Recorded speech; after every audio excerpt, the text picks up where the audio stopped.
And so where I'm at right now, maybe a little bio. I'm like 4,500 flight hours ish. I've flown A-10A model, A-10C model, MC-12, T-6, T-37, T-38A, T-38B, T-38C, OV-10, Bronco, a couple of other attack types in the civilian world. Many different airplanes, been flying the line, doing close air support or instructing since 2003, and all over the nation, around the world. Afghanistan 4 times,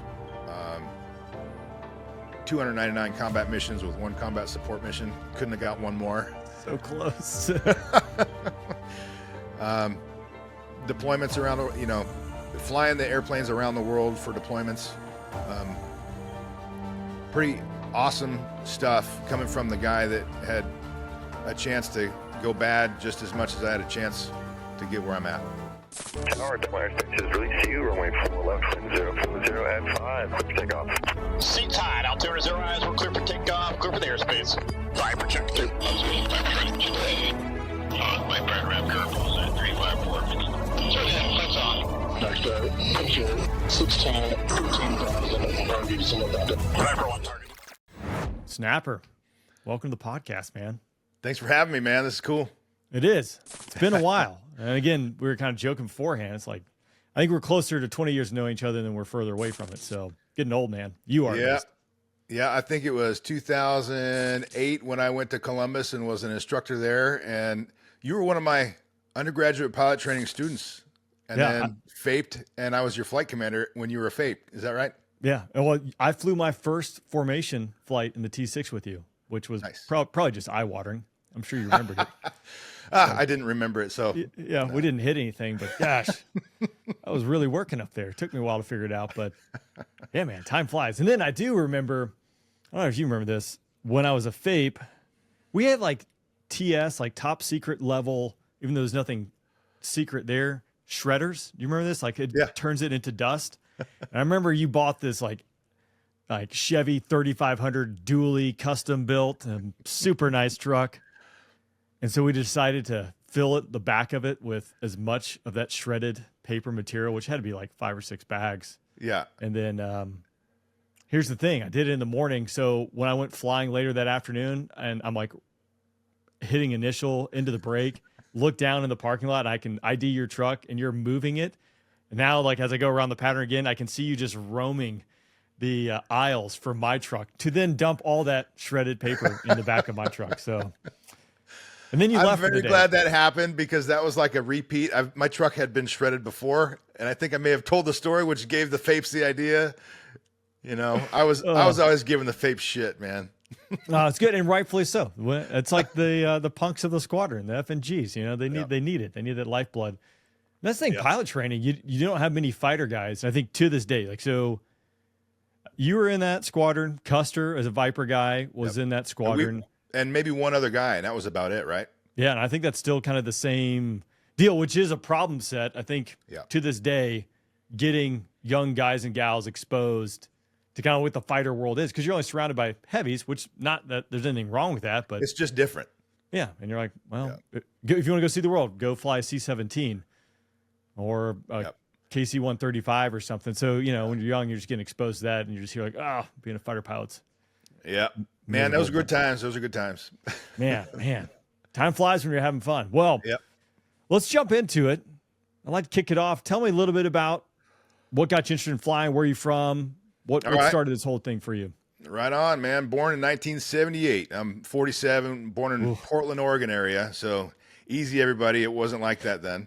It's like you got to escape you got to escape velocity from there. So, hey, shockingly enough, that's where most of my listeners are from, Portland. Oh, okay, good. Yeah, there are 2 camps in the time that I was brought up in the Portland area. There's the lumberjacks and the tree huggers, and I kind of sat with the lumberjack crowd. So that's shocking. If anyone's not watching this, Snapper looks like he might have been a lumberjack. Went to a great high school that got me kind of moving. I was a athlete, luckily gifted enough to be recruited at the Air Force Academy to play football. I always wanted to play football as a Division I guy. So let's see here. Wrestled through high school, football through high school, recruited for football for the academy. My grades weren't all that great in high school. The movie Top Gun came out when I was in high school, like young in high school, and or maybe it was junior high. I don't remember exactly when it came out, but I was watching it when I was just the first couple of years prior to deciding what I wanted to do for college. And so it solidified, hey, I want to go fly airplanes. And my brother was the same way. He was 2 years older than me. He is 2 years older than me. And he made the leap to say, I am going to go fly jets. And so I was kind of following him a little bit. He got recruited to wrestle at the Air Force Academy. Badass athlete, tough guy. But there was kind of a good chance that I wasn't going to make it in that endeavor because I didn't really have good guidance for a lot of my growing up. My dad, I think we succeeded despite my dad. He was alcoholic, struggling with addiction, kind of bouncing around from job to job, didn't live with us for most of our lives. And then we kind of got a bump. We got a little bit of a saving grace with my mom getting married to a local police officer, Terry. He's a good man. He had the ability to get us on the straight and narrow and turn the corner to get to the Air Force Academy with our athletic bolster. Our academics didn't really help a lot, but we did a lot. He said, you guys got to go do SAT, ACT.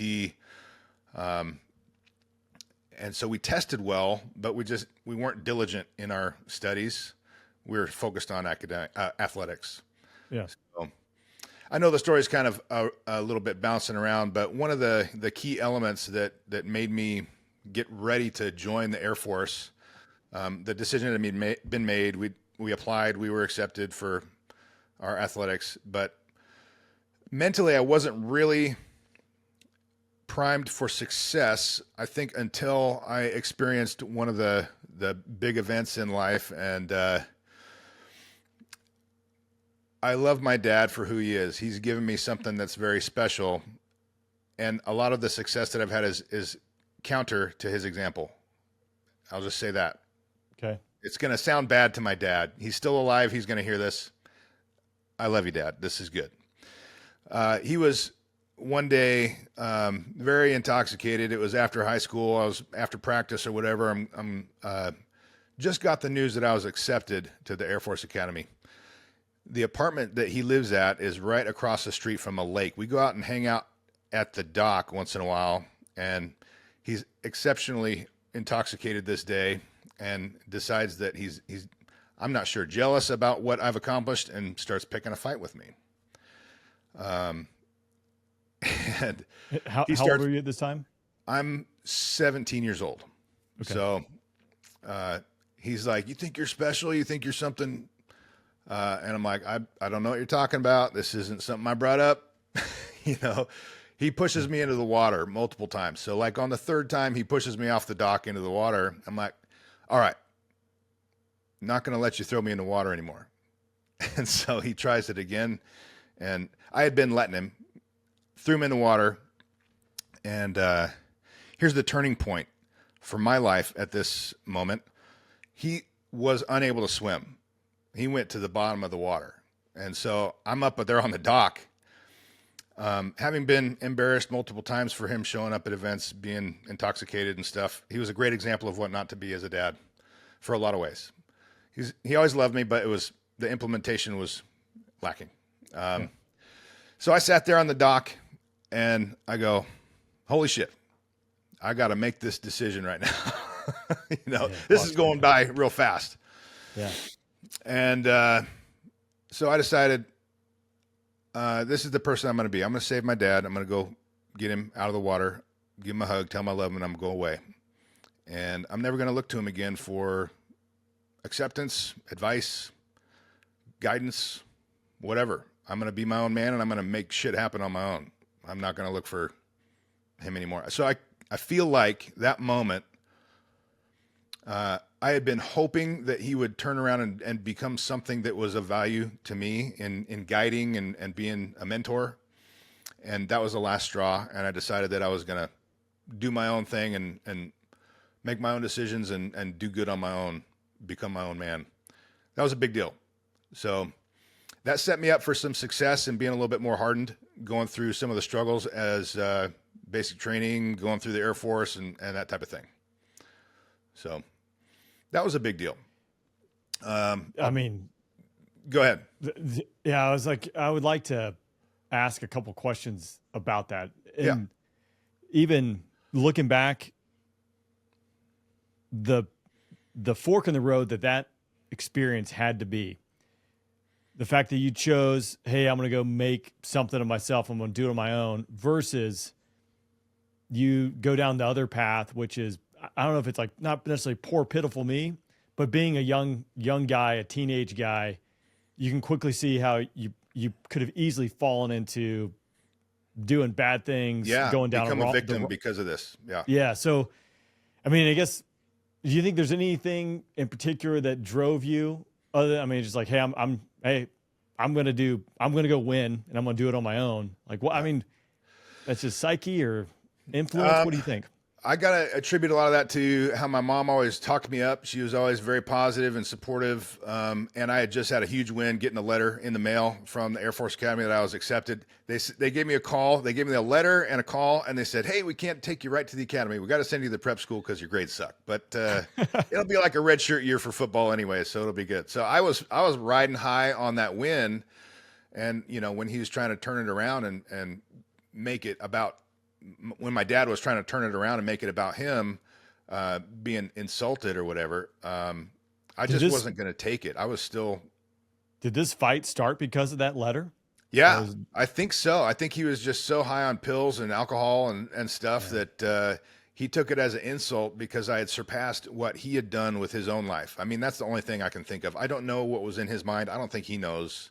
I don't know that he remembers that day. So there's no knowing.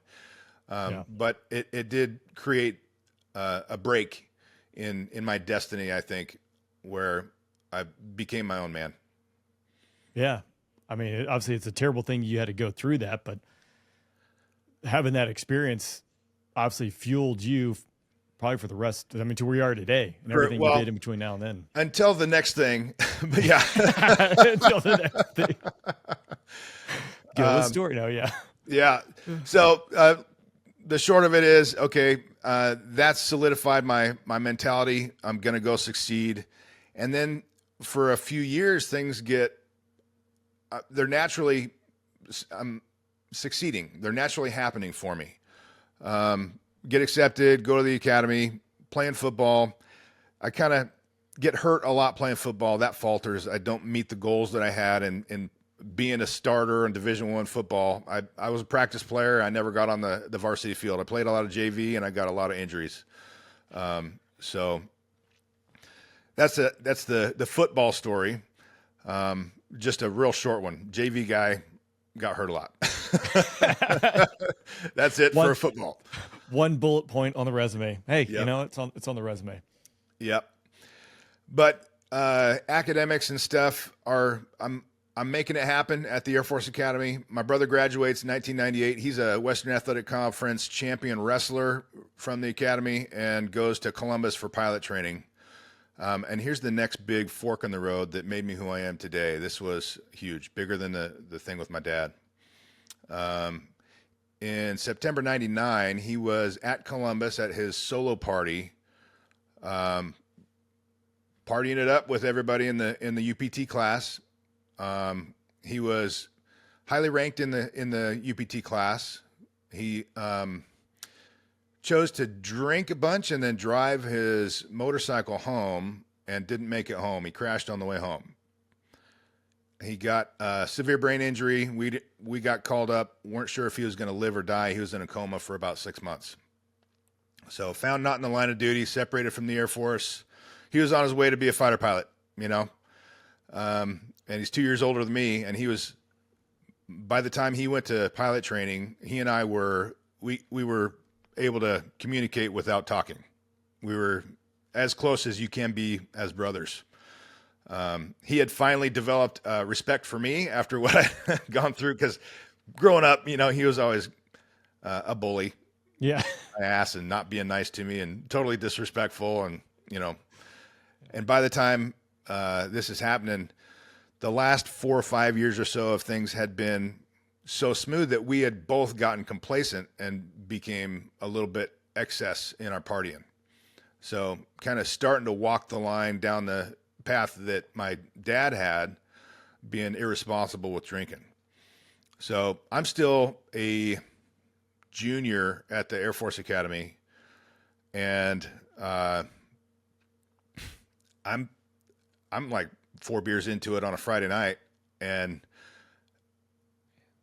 decide, here's another one that could have made things go off the rails. Decide to go creep to my girlfriend's room and spend the night in my girlfriend's room at the Air Force Academy, which is a big no-no, could get kicked out for that shit. Yep. So at midnight, the duty officer, Marine Corps major, who's transferred to the Air Force Academy to be an AOC, hard ass, didn't like me at all, knocks on my girlfriend's room door. And so I'm like, what the hell? I go get in the closet. She opens the door. Is Cadet Sherer here? I'm like, shit.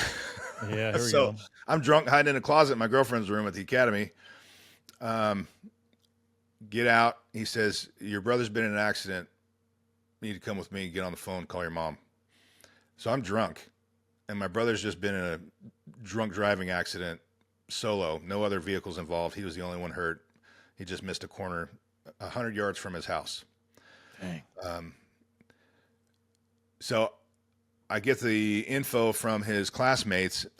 He's in intensive care. Not sure if he's going to make it. You guys need to get here as soon as you can. So that was the last time I drank for about 2 years. And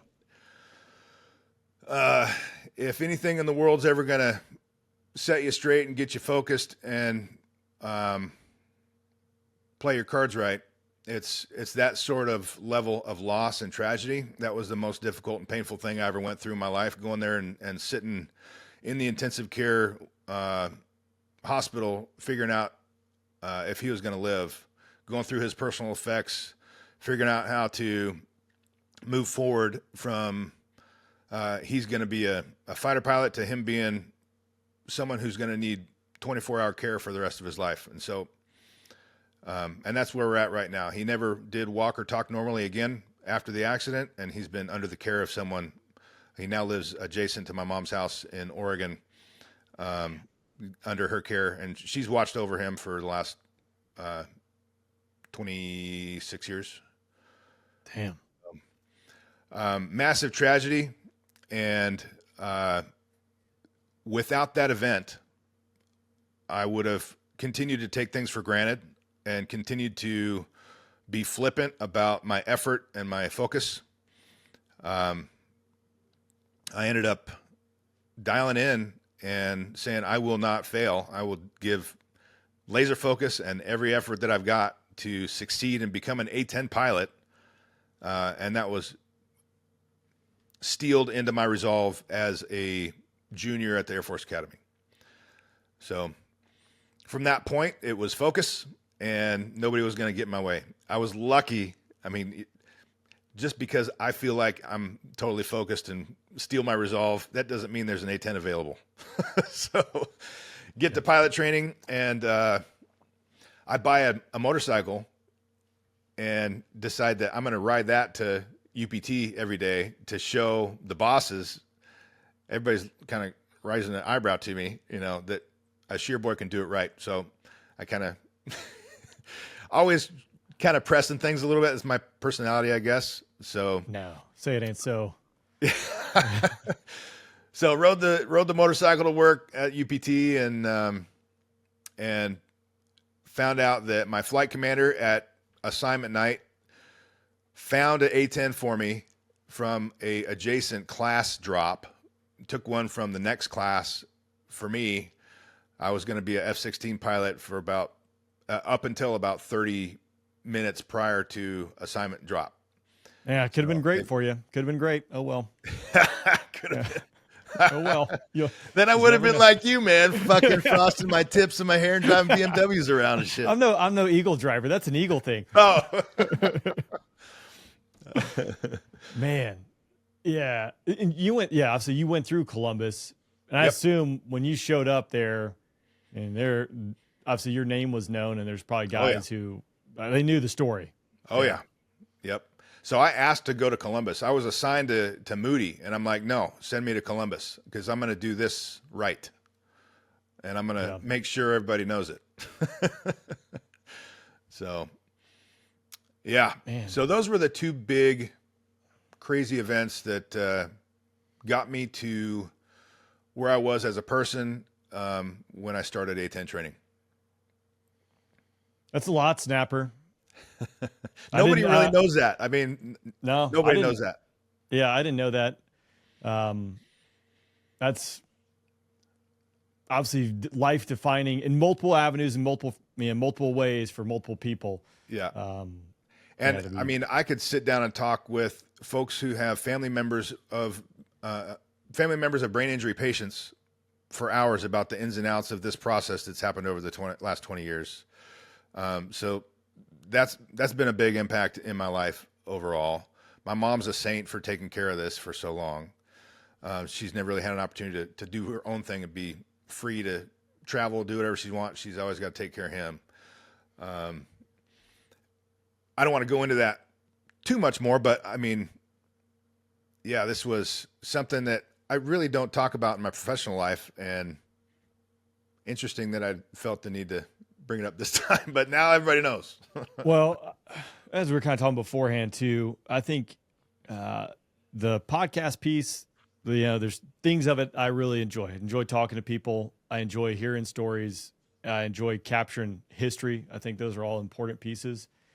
But the people who listen to this, which still surprised me, people do, but everyone goes through something or has struggles in life, and so when they hear someone else, I think there's times where that's probably helpful to know that not alone, or there's other people struggling, and they got through X, Y, or Z, so that they can do it too. And I mean, you just never know where that's going to resonate. And quite frankly, maybe you'll never know, or maybe you will have someone reach out and say, "Hey, thanks. That got me through this piece of my life." So I appreciate you sharing it. Yeah, man. And so where I'm at right now, maybe a little bio. I'm like 4,500 flight hours ish. I've flown A-10A model, A-10C model, MC-12, T6, T-37, T-38A, T-38B, T-38C, OV-10, Bronco, a couple of other attack types in the civilian world. Many different airplanes, been flying the line, doing close air support or instructing since 2003. And all over the nation, around the world, Afghanistan 4 times, 299 combat missions with 1 combat support mission. Couldn't have got one more. So close. Deployments around, flying the airplanes around the world for deployments. Pretty awesome stuff coming from the guy that had a chance to go bad just as much as I had a chance to get where I'm at. Yeah, 100%. All I heard there, Snapper, is you're old. So, so many planes. Well, dude, let's dive into the A-10 and kicking off. So, obviously, do well during pilot training, and I think you've already alluded to it. Obviously, right place, right time, and just so happen to work out an A-10 for whatever how that goes. That's how it goes. So, talk to me the first A-10 assignment.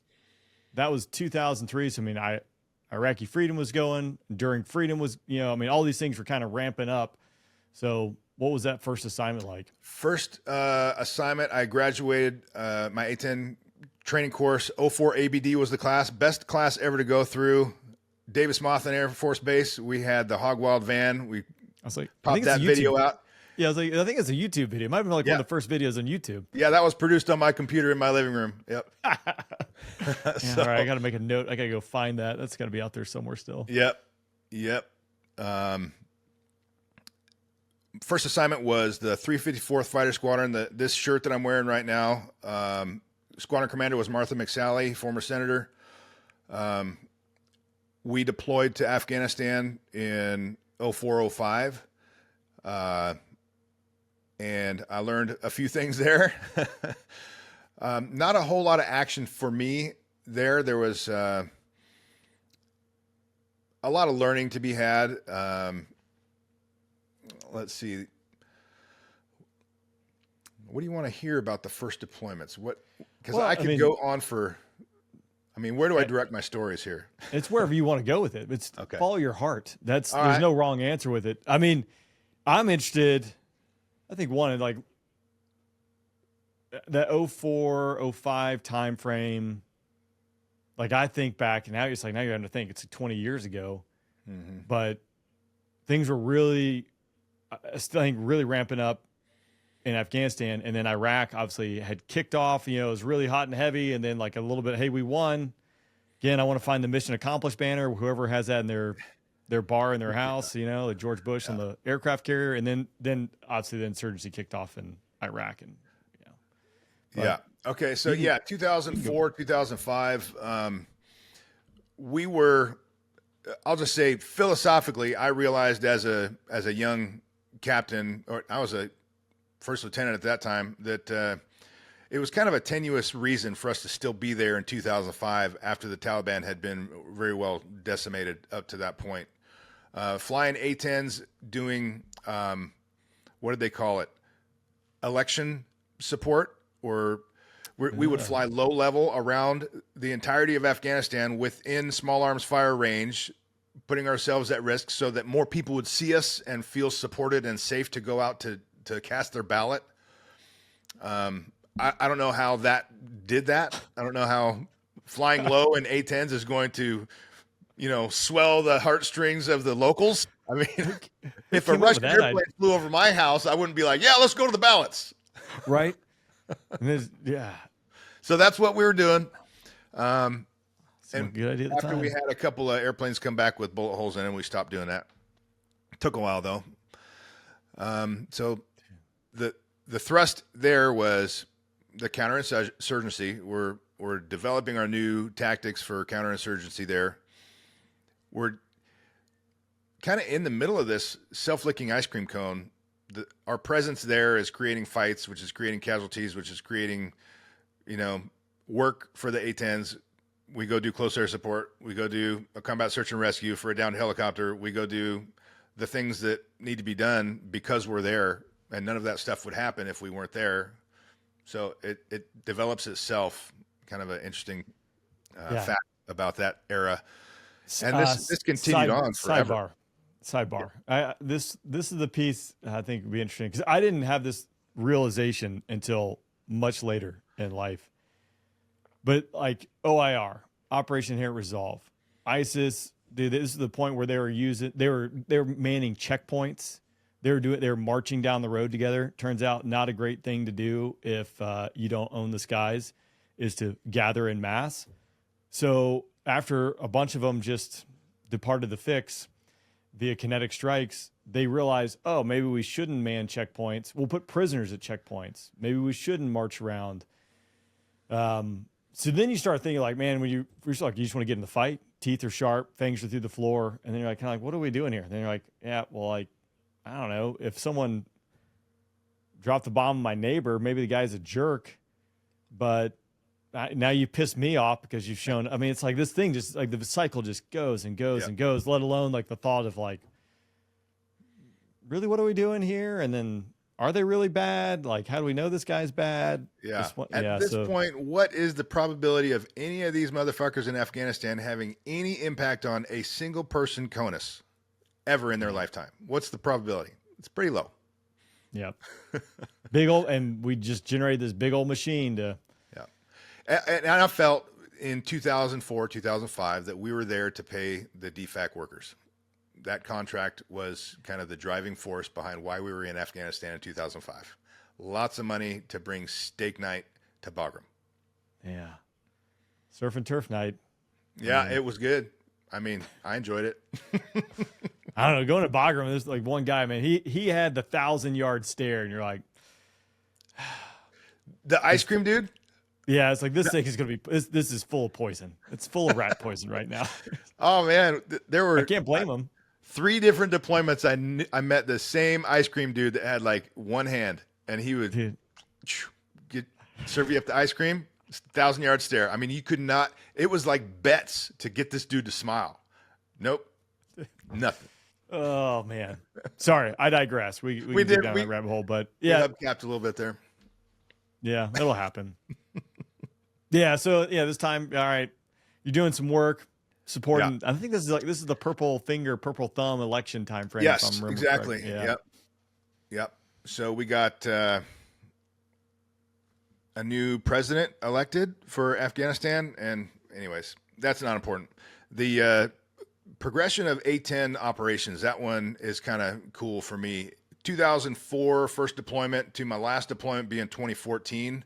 I flew A model plus with a bandaged on targeting pod back in 2004. So the jet was not mech'd for targeting pod in 2004. We had to do like up, down, left, right, BA select start to get the targeting pod to go to the next target, and you can really mess it up. You could have the targeting pod looking at something, and then your HUD is selected on something else, but your weapons are looking at a third thing. So when you hit pickle, your targeting pod could be lasing the target, but the airplane is doing release stuff through the HUD for a different place. And that bit me in the ass. My last training sortie for my targeting pod upgrade before the 2004 deployment, I'd ripped 6 BU-33s on the tractor at range 2 in the Barry Goldwater Range Complex. I got the Ranger was like, knock it off, go the fuck home, call me when you get home.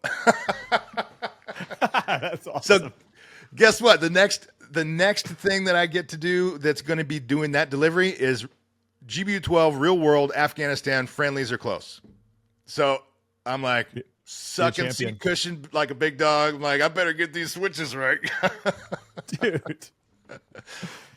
That sounds like a nightmare. With it not being integrated, because people listen not familiar. I mean, now, right? You queue up a steer point, a GPS waypoint. It's going to throw a diamond out there in your HUD, your targeting pod. Like you got helmet mounted queuing. Yeah, it's all tied together. So you're looking at the same spot if you switch it. But dude, if you got looking potentially in 3 different spots and thinking, oh yeah, I'm good to go. I'm going to be a champion here. I'm going to be a hero. I remember distinctly going right before I pick. I'll go, man, these crosswinds are worse than I thought. That's awesome. Nope, not crosswinds. Different target selected. So that's awesome. Oh, man. But I did it right in Afghanistan. I got that bomb on target. It tracked directly to a empty hole that was supposed to be RPGs and stuff, a weapons cache. That's what they called it. It's better than train denial. That's my favorite. Drop a GBU-54 on a dirt road. You're like, they're going to drive around that hole, right? But hey, we got them. So I tell this story about the progression of working the A-10. A model, 10 minutes from showing up on frequency, on station with your JTAC to bombs on target is good. You're doing good. Average. You can get better if you're leaning forward with your radios and stuff like that, but 10 minutes from on station to bombs on target, you're all right. With the C model and the helmet mounted queuing, all the different radios that were available and the data link, if you're not dropping bombs on target with a JTAC that's ready in 30 seconds, you're fucking up. I mean, the jet is just that ready and that much more capable. It develops that much more SA for you. And so it's a killer machine. The C model A-10 is dialed in. And the type of weapons that keep it relevant that are still going, I can't believe they retired it. Got standoff now. You got, anything you could ask for in a weapons delivery platform. Maybe not the standoff you want, but it's still got decent standoff with the weapons that are available. So laser rockets, laser Mavericks, pinpoint accuracy, so having flown the C model in combat and being able to be a part of that progression was pretty badass for me. I mean, I feel fortunate to have experienced that breadth of A-10 capability, it was pretty special. Well, A model plus. So you mentioned, are you dropping GBU-12, so laser guided 500-pound bombs? But prior to that, probably doing diving attacks like dumb bombs. Oh, so, yeah. I mean, we had part of our loadout was dumb bombs in Afghanistan in 0405. Really? So we're doing Mark 82 dumb bombs. Yeah. And then we got later on, we did the GB12s. We had the GB12s with the dumb bombs, but then we got the GB38s, and the GPS stuff was later. There weren't very many GB38s on our first deployment. They just didn't have that many built for us. Interesting. Man, obviously a lot of tech got generated in those years. Yeah. A lot of money was made, that's for sure, but definitely a lot of tech got generated out of those years. Yeah. Just amazing how I could go, if the tanker was on the link, we had no radar. So it used to be, hey, tanker, where are you in relation to the air refueling IP? Give me your heading, your speed, and distance and range or bearing from the IP. And then I would go calculate in my head, where am I, what angle I need to go to intercept him and do a fighter turn on with no radar. So now with the data link, I'm like, hook, select, 100 miles away, see him in the eyepiece, I'll just go there. Ridiculous. Yeah, I don't feel so bad for A-10 guys. Like, I don't know how they do this how they do it, one without a radar and without an interrogator. You like turn just start interrogating, like, all right, boom, there's a mode 2 hit, that's my guy, or like there's no other way I'd be able to go. Yeah, it's all up here, man. be a champion. Man, just busy times for sure, but it's cool to see that progression of the A-10. Interesting aspect, Flash has talked about on the podcast quite a bit. We had a couple of like A-10 centric discussions around it, but obviously retiring it, that's a sad thing to come. But the corporate knowledge that has been built over the last 25 plus years, or the entire lifespan of the A-10, it doesn't seem like there is a game plan to encapsulate that knowledge and transfer it to the next weapon system, which not a good thing. Yeah, I would say that there's been a pretty hefty transition from A-10 world to F-35 world. So, and I think the F-35 is malleable enough in their culture that everybody's willing to take on a little bit of that A-10 attitude and gain from the number of A-10 guys that are moving over to F-35.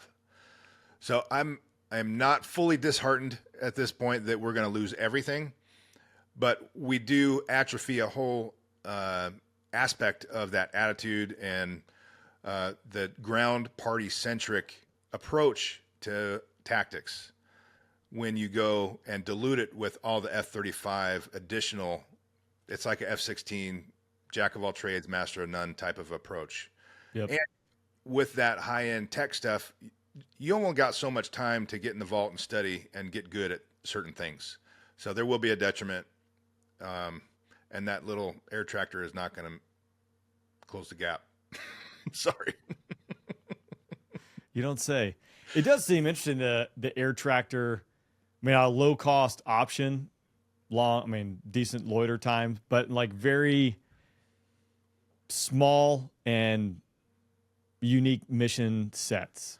Yeah, and it's not going to be flexible for CAS. It is a terrible CAS platform. If you look where the pilot's nugget is versus the ground, you can't see anything because there's a big old Hershey bar wing in your way. Yeah. And look at the difference of where the pilot is in the A-10. Out front, no wings in the way, you can see everything. So to me, that's one of the primary problems with that platform trying to take over any of the close air support stuff. It looks like it's more sensor centric. You got 2 sensor balls on there and a dude in the back. You're going to be doing predator ops manned.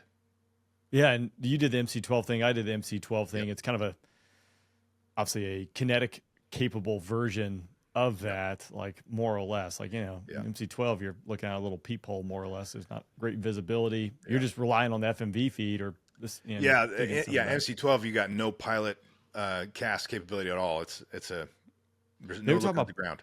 They were talking about putting rockets on that when I was there, or in Hellfire. Like, this would be maybe not. That'd be fun to try. Shit, I'll give it a shot. I would love to do that, but maybe not. Give me something to shoot, but yeah. So Yeah. let's see here. Any more A-10 combat stories? You did 4 deployments in the A-10? I did 3 in the A-10, 1 in the MC-12.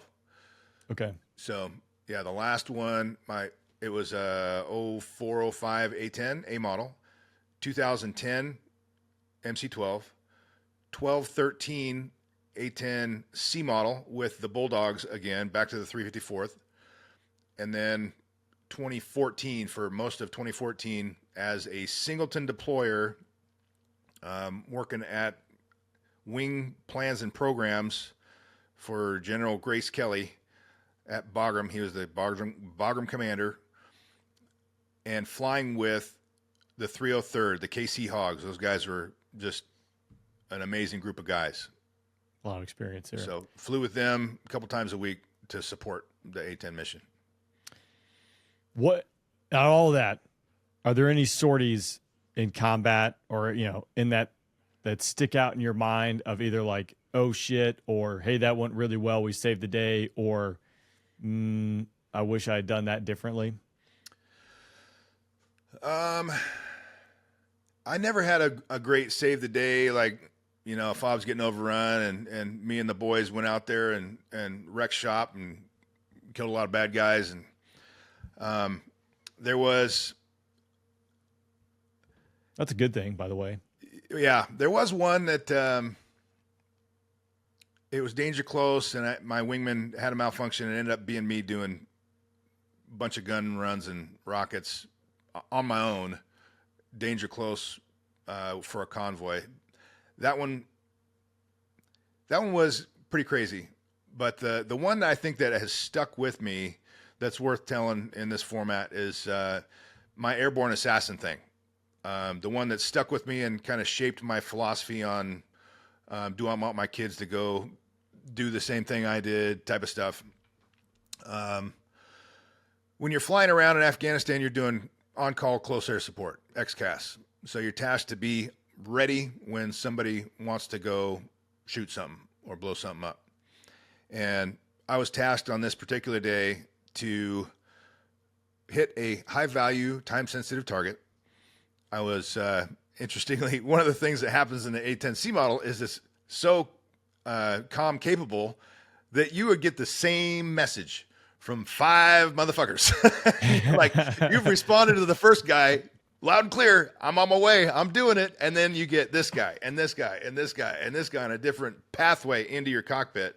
Yeah. And I'm like, I am trying to talk to the JTAC now. Everybody cease buzzer, knock it off, let me go do my thing. I've already said I'm on my way. So that was one of the frustrations of the C model, is they haven't figured out the standards. Who's the guy that's going to say it? Everybody, like ops wants to call, send you a chat. The KAC wants to send you a chat. The KAC wants to send you a SATCOM message. The KAC wants to send it over data link, with a 9-line assignment. And I'm like, I cannot stop pushing buttons to go do my job now. Right. Stop. Shut up. Did that happen to F-16? No. My first drop was off a SMAC tasking data link message, but boom, popped up, acknowledged it, away we went. Yeah. But I could absolutely see that where like, hey, you got the AWACS trying to call you. It'd be tough. We do SATCOM back to ops, but that was only like, hey, we're checking back in. We're 30 minutes out. We've expended X, right? Give maintenance heads up. So I think it's pretty good, but okay.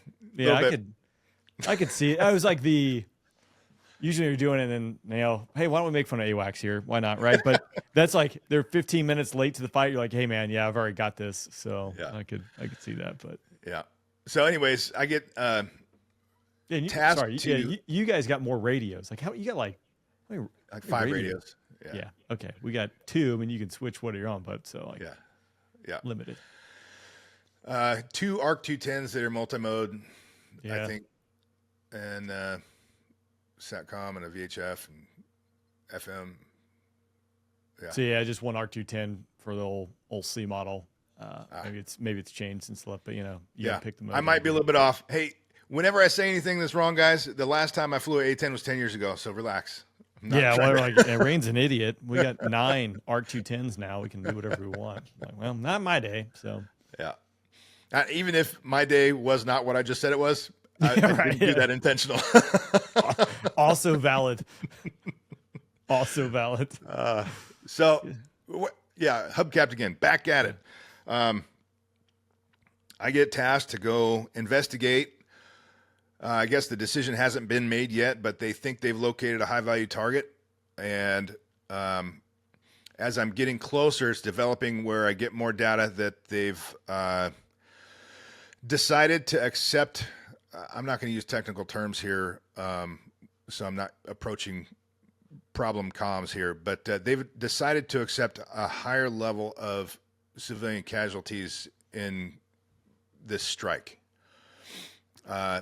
Me and my wingman, I'm the lead for the day, are going in, and again, there's going to be details on this that are a little bit wrong. I would like to get my mission reports so that I could refresh my details and get the data right, but this is what I remember in my own mind.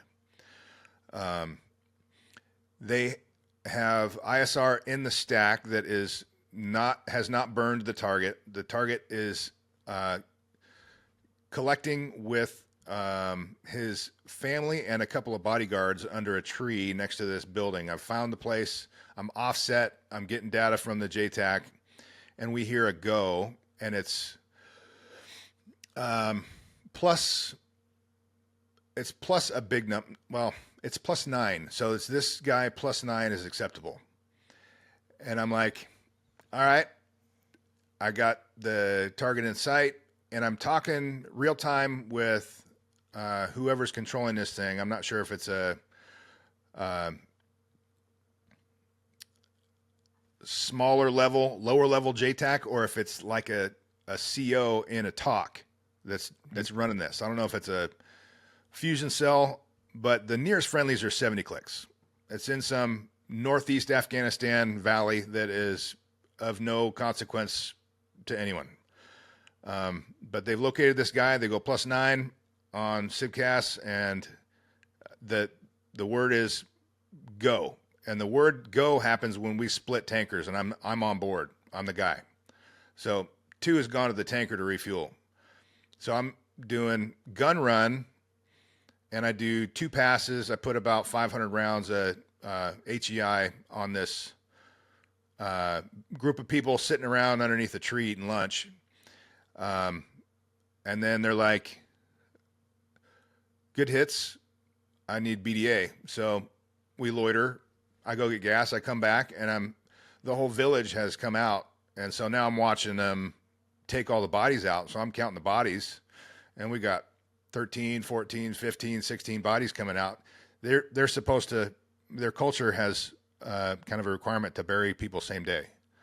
So to manage the bodies. And so it was surprising to see just how much we didn't have 100% fidelity on slant count, but we knew that the high value target was in that location. So success on the high value target, no longer being there, but at what cost and for what reason? For me, just being the guy pulling the trigger and then being asked to stick around and watch the aftermath has never left me. And I never got a good intel debrief scrub to say, this is the guy, this was the process that we made the strike authority decision.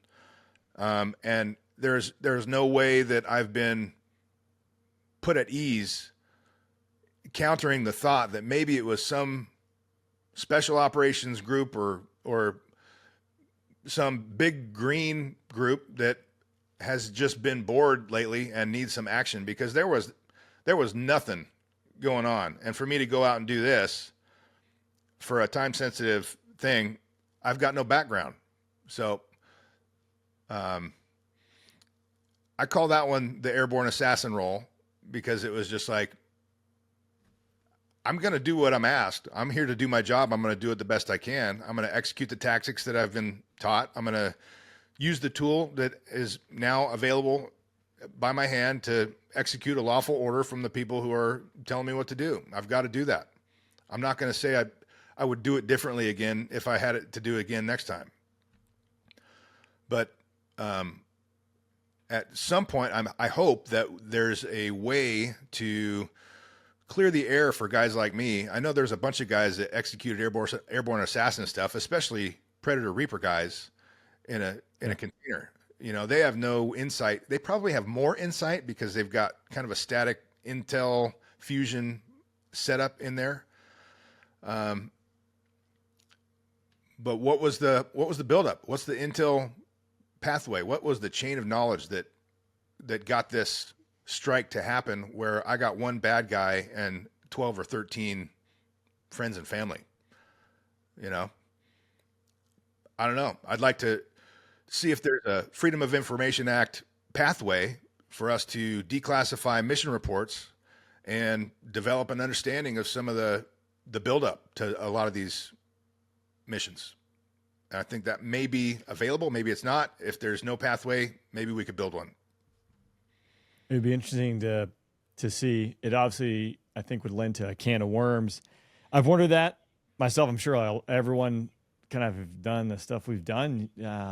A similar feeling and thought when even just a simple parallel of swatting, right? How often you see on the news now where someone gets swatted and they're just playing a video game where they're in their house and someone called in the police and their house gets raided. You're like, you know, that guy in Village X hated a guy in Village Y and undoubtedly passed intel at some point that someone was not guilty of. Yeah. But then our role, man, it's like your job is to be the kinetic end of this story. Yep. I'm the trigger puller. Yeah. So, yeah, do you get a right to know that? I don't know. And I also think, which the withdrawal from Afghanistan, obviously that's a whole thing in itself, yeah. but prominent from that, where the Abbey Gate bomber, which I think they just brought one guy back yesterday, the drone strike they did shortly thereafter, right? And it came out, innocent guy and a bunch of innocent civilians that got killed by this drone strike as a retaliation for the Abbey Gate. Yeah. And then makes you question the cleanliness of the process. Yeah. And we're talking about if it's at that level and that much visibility, yeah, everything that else is able to be brushed under the rug or just fall into the abyss just based on how big the system and the machine is. Yeah. I mean, we were taught growing up as our teenagers looking at, hey, let's be a fighter pilot. It's going to be all glamorous and awesome. And you don't really get the story about what you're carrying around with you after you go do it. Yeah. You don't get that. So, yeah. There's more to it than just flying fast jets. Hey, don't get me wrong. We kick ass. We did some badass shit, brother. Yep. At the same time, we've got the other end of it where, you know, that's the price of doing business. Yeah, whole package. Interesting. Yep. You think doing the MC-12 thing was beneficial for you in the A-10 as a fighter pilot? Yeah, it gave me awareness, a little bit more essay on processes and intel chains and players. I got a lot more depth of knowledge on different layers of the stack, people that are participating in the aerial kill chain, being a different part of it versus always being the one that's implementing the 9-line. Yeah. Got to see quite a bit more of the flow of information at multiple security levels. So absolutely made me a better pilot by going through that, and a better A-10 trigger puller by going through the MC-12 stuff. Yeah, it was time well spent. Yeah, different world, but it was good to see, I guess, how some of another part of the sausage is made. Yeah. And then when you show up, I remember specifically like showing up in the stack, I'm like, oh, it's Draco. Like, I know what they have. Yeah. And it's like, I'm over here struggling to do everything and piece part of my little 5-inch MFD, what's going on. I know he's got like an HD monitor back there with one guy who's just sitting there eating a snack and has 4K resolution. He can tell me everything that's happening. So yeah, it's good. Yeah, it was good. Don't get me wrong. I mean, I never identified as an MC-12 guy, but no, it was good. Not that there's anything wrong with you MC-12 guys, but I just never identified as one. Yeah, it was good. It was good to do a touch and go. Say, hey, I'm on my way. Yeah. A lot of great people in that time frame that I got to meet, but definitely. It was good. It was good to do it and then leave and then go do something else. So was it left-hand turns? Whatever, it was opposite of the Viper. So I was just unwinding all my MC-12 turns in the Viper. Man. Yep. Right on, man. Well, you mentioned the other one with the other strike where it was like, maybe it was a significant sortie that still it pops up in your memory. Can you tell me a little bit about that? Yeah. Okay. So there's a fob that's just south of Kabul on the main road, Highway 1 down there near what we called the Dragon's Back. It was a little bit of terrain that kind of looked like a dragon laying down south of Kabul in Afghanistan. And there were typical Taliban checkpoints that would happen there. And the guys from the fob that were right there east of Highway 1 would get in their rigs and they'd go out and move to contact to try to stir up a Taliban presence and get in a fight. So they're doing that. And this is one of our standard JTARs, the Joint Terminal Attack Request, I think. That sounds right. Name of that? I'd buy that.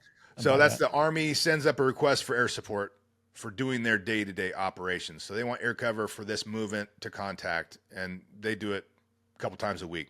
So we know the JTACs, it's kind of a milquetoast type of thing.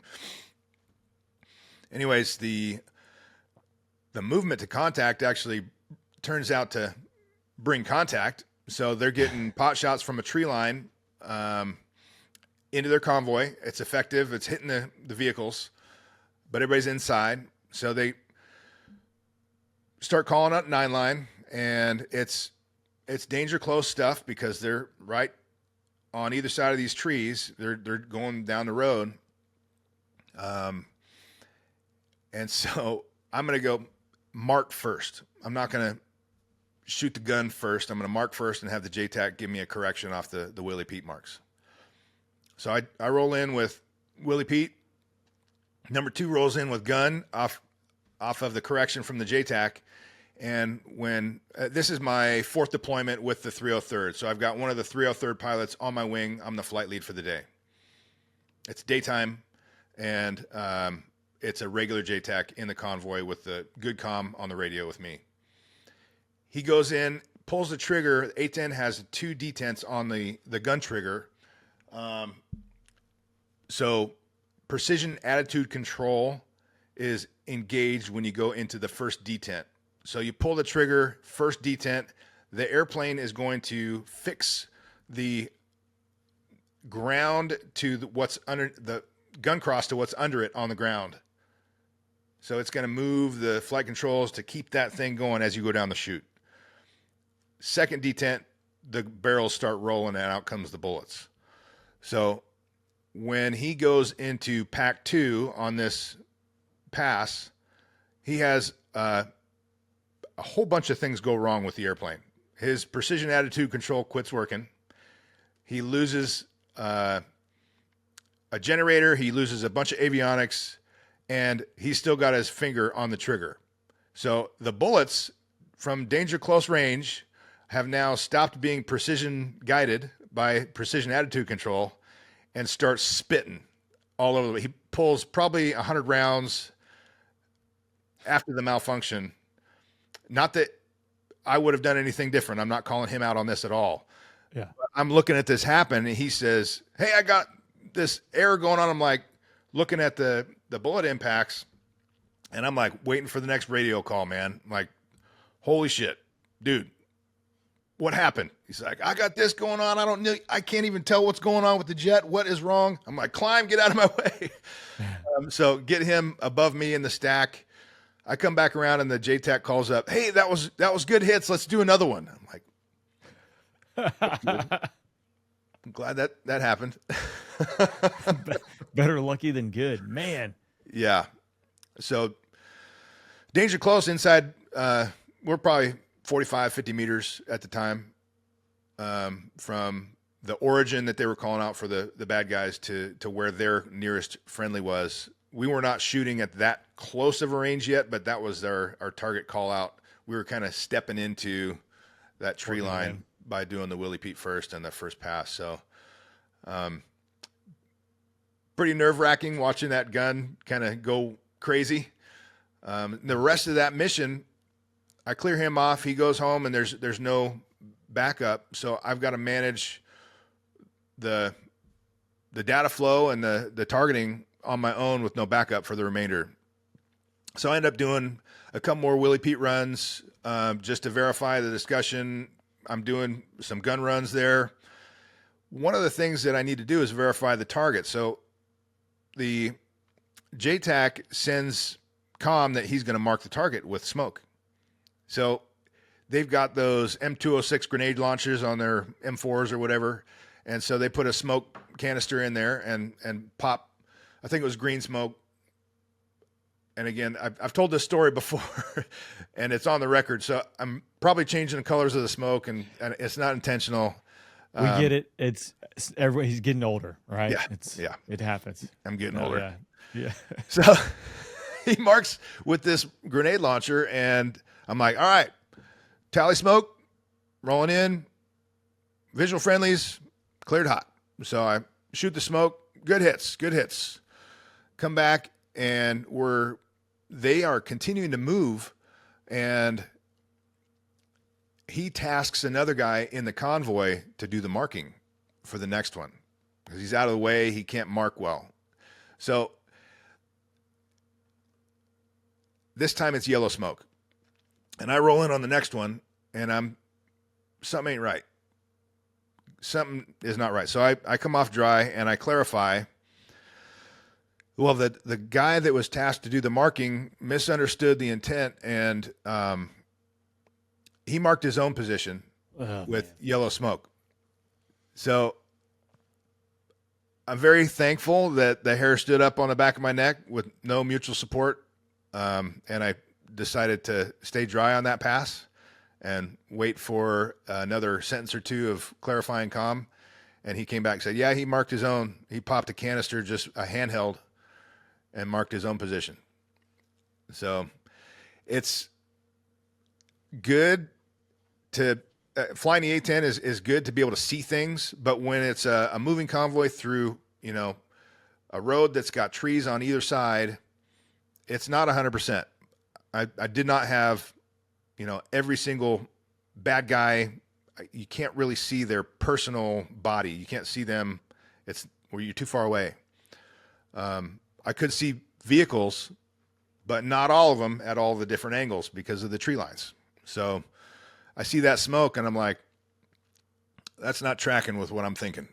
So kind of reattacked, marked it a different way. And then that was my last pass. Once we did that, one more guns run on a freshly marked bad guy instead of the previously marked good guy.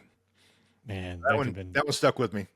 Yeah, that could be tragic. I'll say my story that kind of ties to that. And I think it alludes to the point of, obviously being super experienced, going down, like some sideways can happen real quick.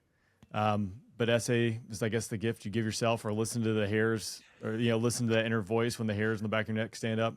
I was with Poker and I just saw him, my squadron patch. He and I have been flying a bunch together. It was nighttime. We're up near Erbil.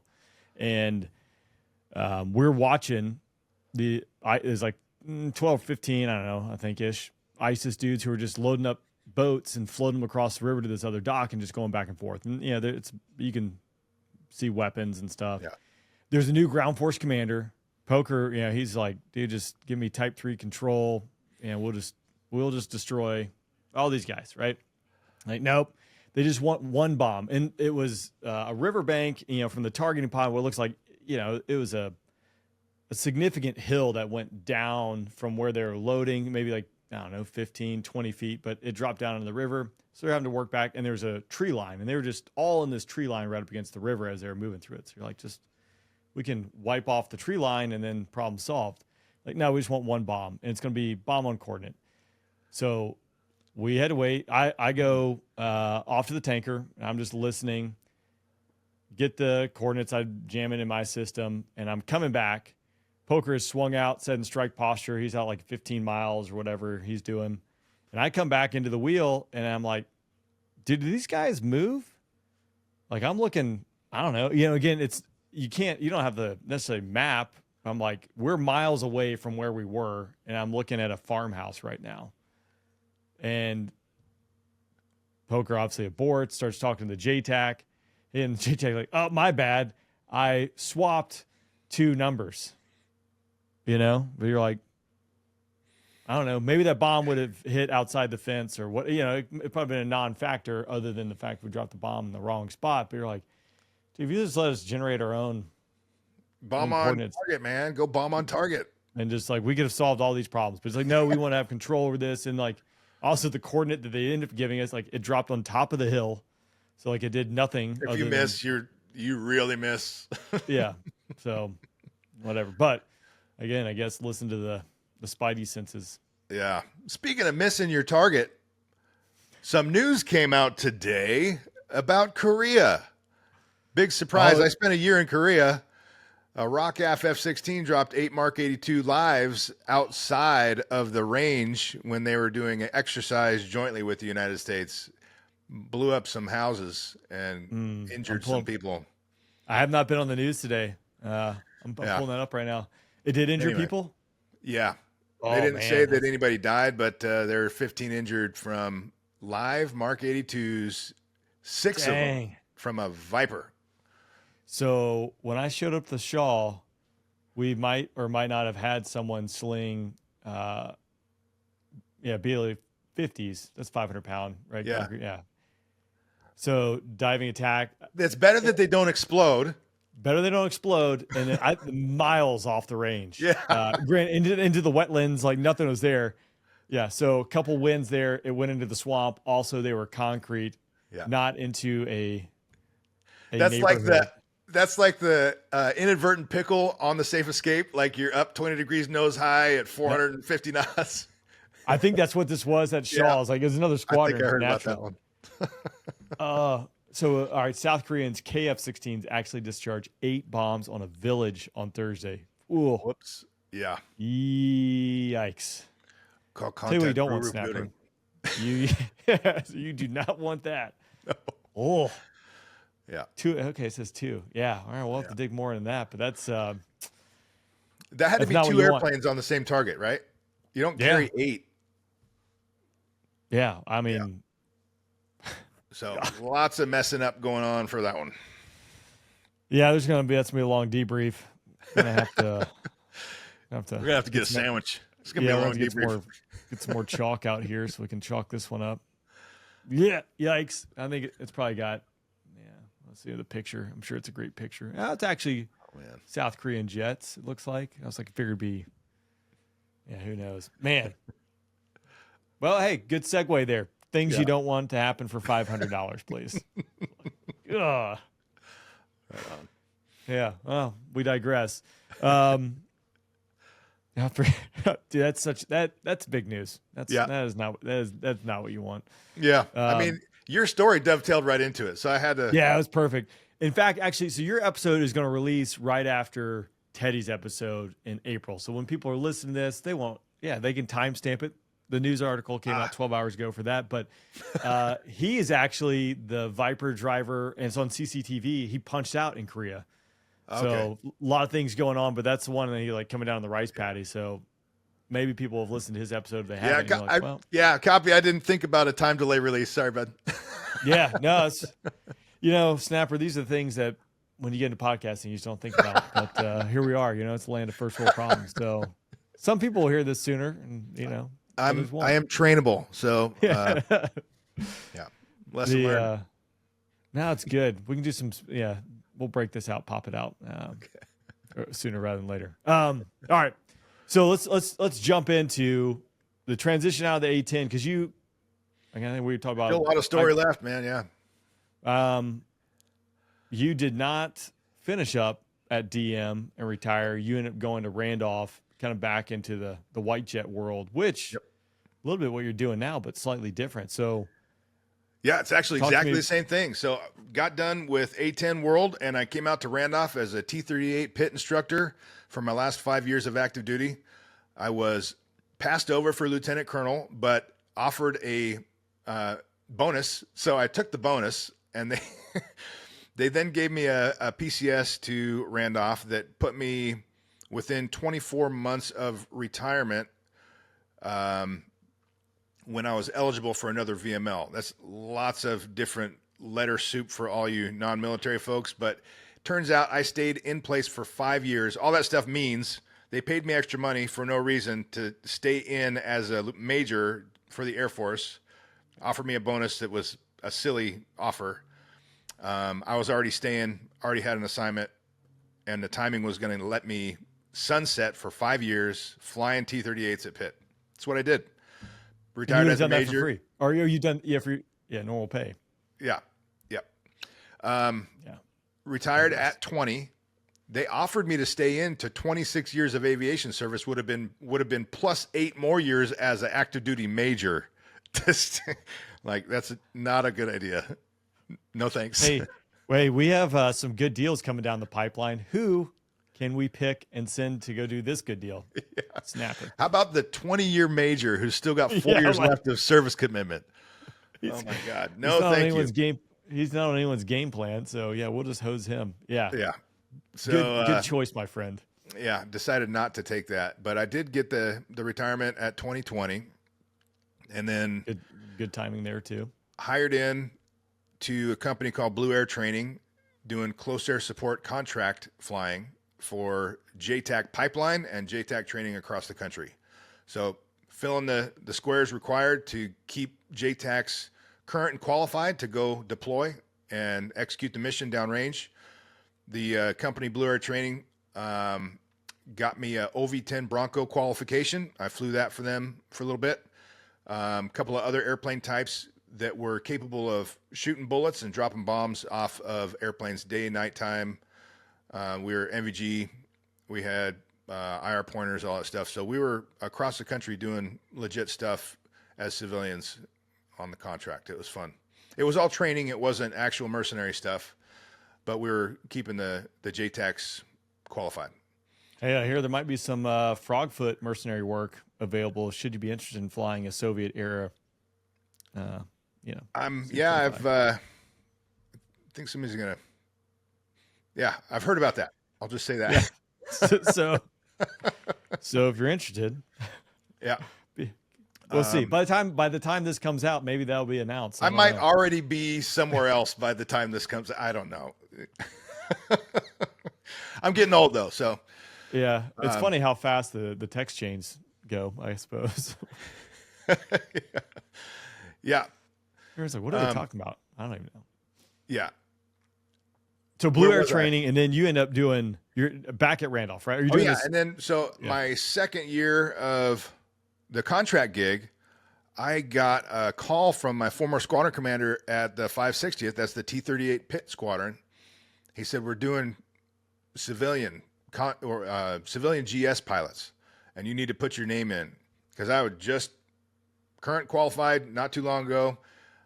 Went through USA Jobs, figured out how to get through that whole application process, and was hired as a pilot at the 560th, where I spent my last 5 years, active duty, doing the same thing. So I've been there since August 1st of 2022 to now. I am an active T-38 instructor pilot. I just flew a student's formation category check ride this morning. He passed barely, but yeah.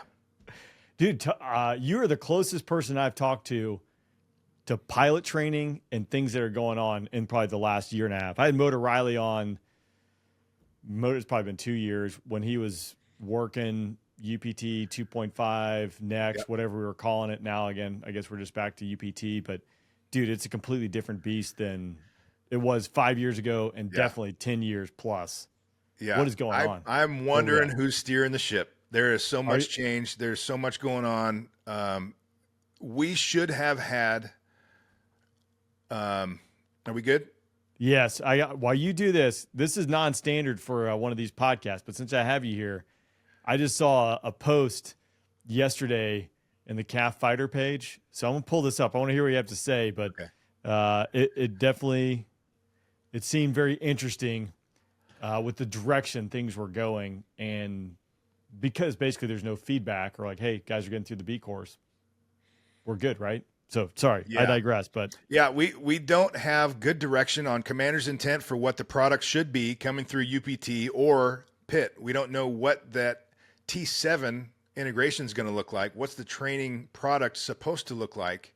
So we've been developing a syllabus for the T7 for a very long time without concrete results and without having that trickle down and get us moving in that direction as the Pit Squadron creating the new T-38 instructors. And we are going to be the squadron that is transitioning for fighter bomber fundamentals. So you've heard about fighter bomber fundamentals?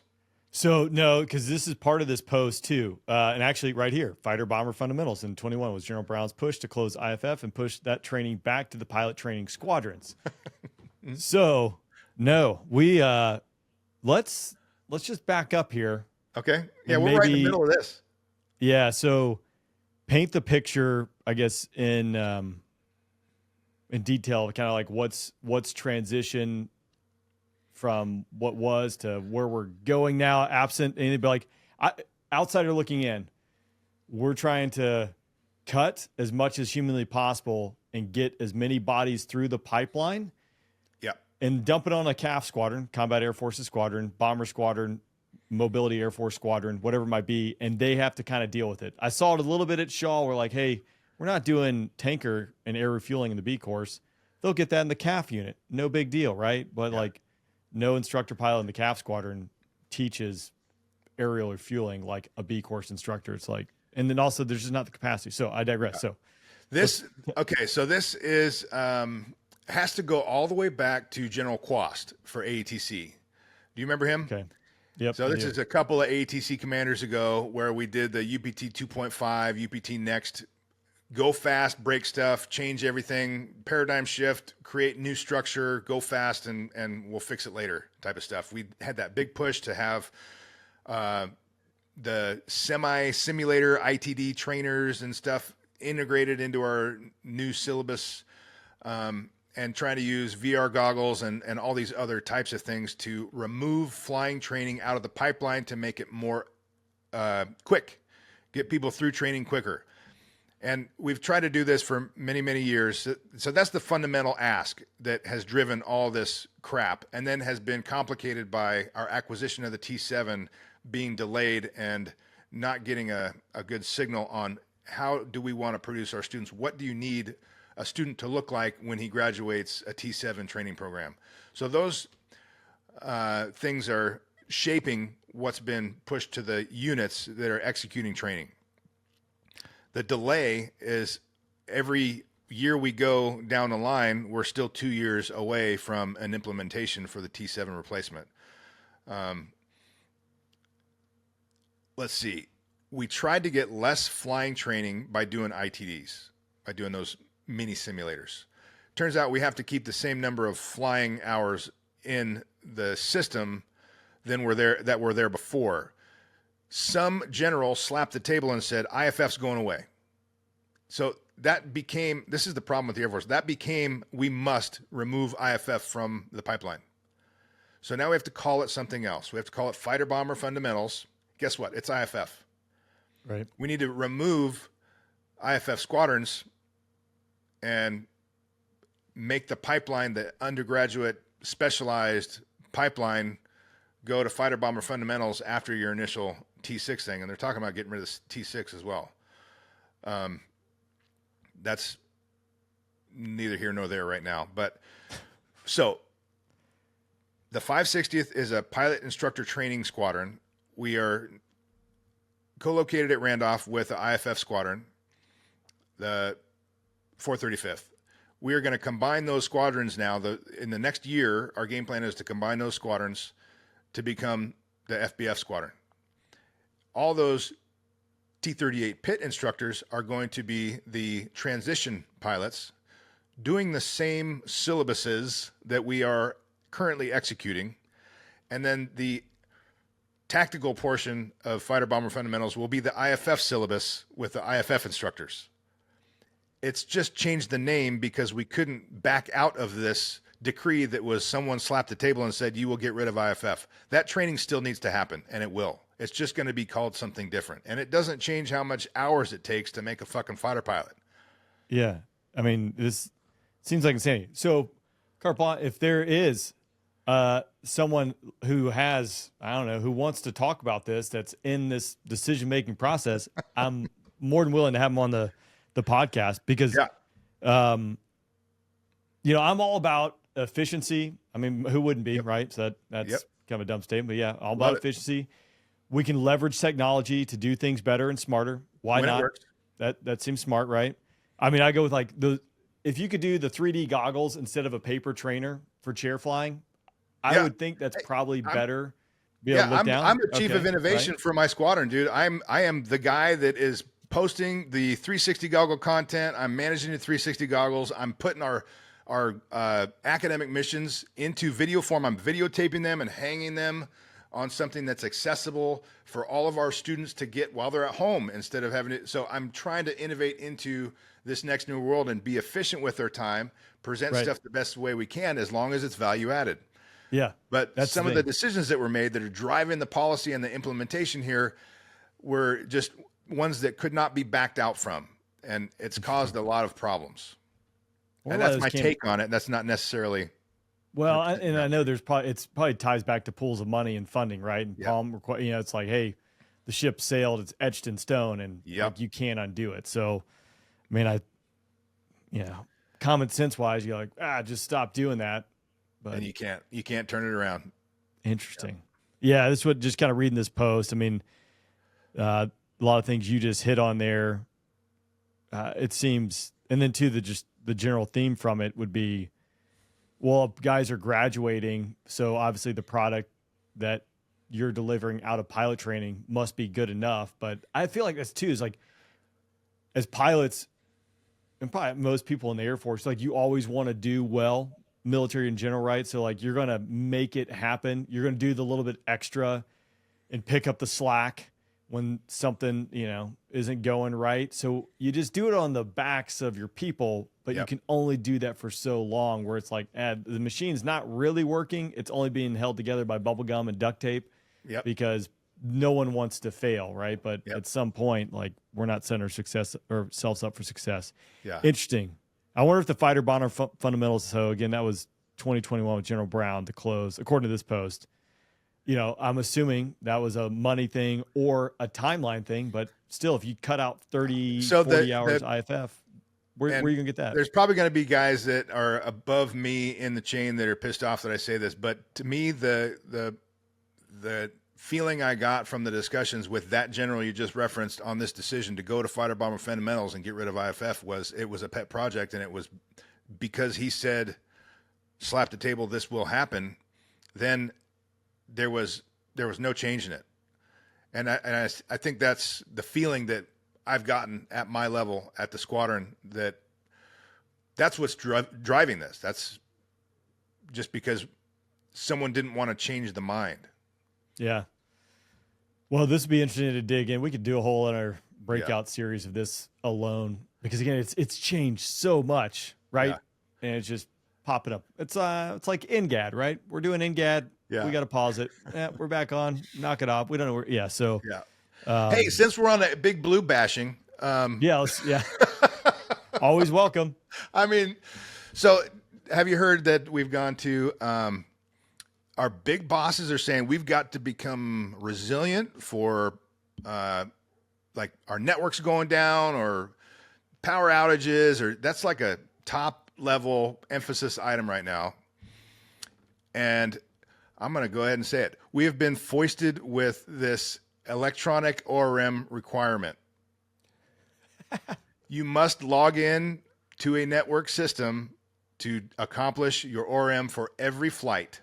Or operational risk management. It's a sheet to score your safety or, the threats, to make an assessment. And we used to use a piece of paper, and if somebody wanted to come gather the data on our ORM levels for our ops, they would come grab our pieces of paper and gawk from there. But now they want to send everything to a central computer system, and we are now less resilient, less able to operate, to close the loop on that requirement, because we have to have one more network app running, operating. All the users have to have a profile that's working.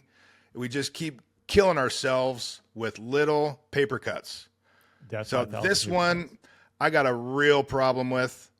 I have been a very vocal opponent to this thing from the beginning. As an ops supervisor for the unit, this is the biggest detriment to the awareness of the operation supervisor that I've ever seen.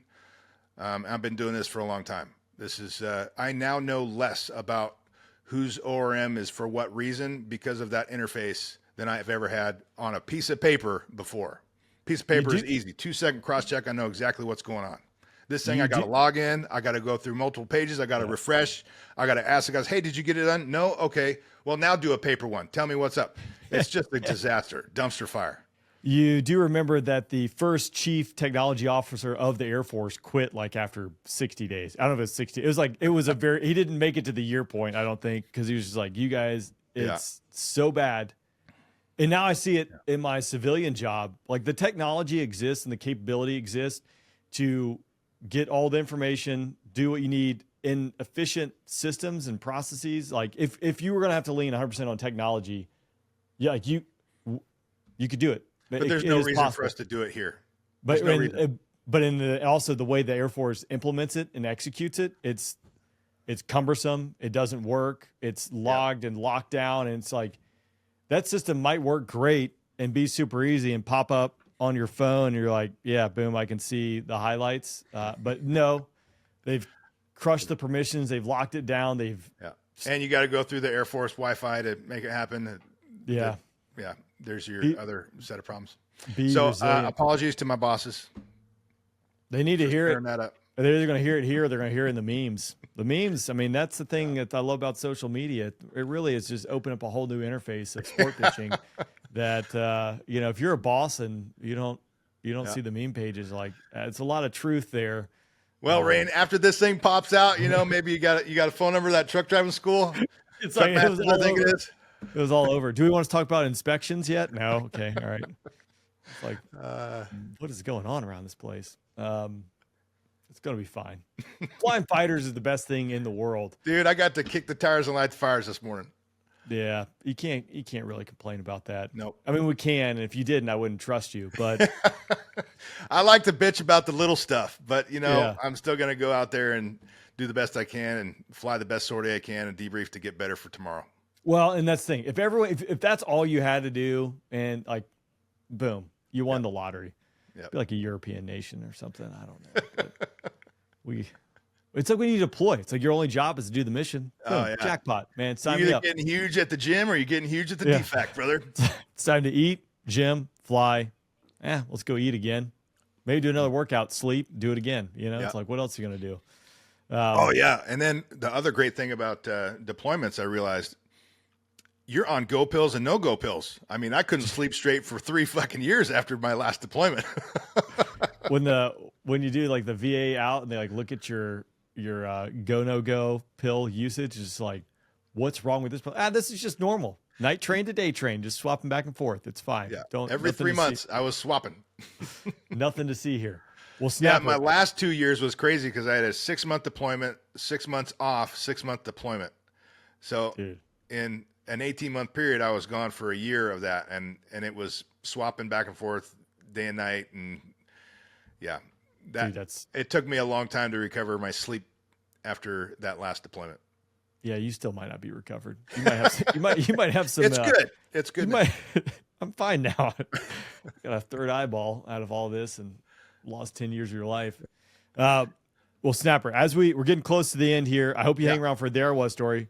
Couple things I would like to wrap up with. One, what are you doing now? So now there's kind of a little bit more Snapper presence online. So where can people find you? What's some of your intent? What are you doing? And then I'll roll into the next question after that. And I appreciate that, man. That's nice of you to bring up. I decided at Christmas that I would try to do an online presence. So the main thing I'm trying to do is a YouTube channel. I'm just showing things around the homestead, my chickens, my building projects I got going on, aviation stories, little things that are there.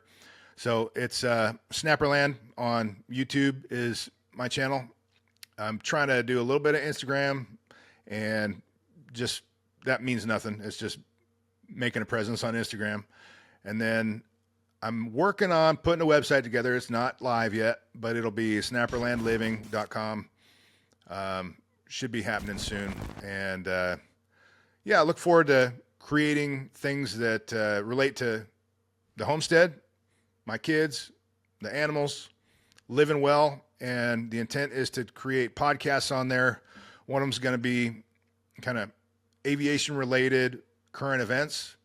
And then another one's going to be get better every day with Snapper. So trying to develop wisdom, understand how to live well, take information from Stoics, from, all the different Buddhists, whatever. How do you live well? How do you define living well? What do you do to make your life enriched? And try to leave that for the younger generations and make myself better every day and try to leave little bits and pieces for the audience to become better themselves.